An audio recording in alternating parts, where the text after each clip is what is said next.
ஒரு சிறை கைதி இருக்கிறான். அவனுக்கு அவளோட மனைவி கடிதம் எழுதுறாங்க. அன்புள்ள கணவருக்கு, நீங்கள் சிறை சென்ற பிறகு நானும் குழந்தைகளும் வருமானமின்றி தவிக்கிறோம். நம் வீட்டின் பின்னால் உள்ள கற்பாறை மண்டிய நிலத்தை பண்படுத்தி தோட்டம் அமைத்து காய்கறி பயிரிட்டு குடும்பத்தை நடத்தி செல்லலாம் என்று எண்ணுகிறேன்.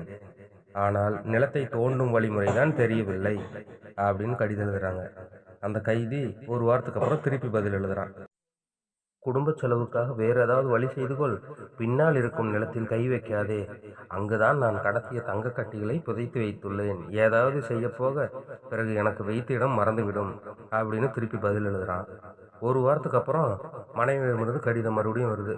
அன்புள்ள கணவருக்கு, யாரோ ஒரு கூட்டத்தினர் பொக்களின் இயந்திரத்துடன் வந்து நம் கொல்லைப்புறத்தை தோண்டி பாறைகளை அகற்றினர். இப்போது நிலம் சீராகிவிட்டது.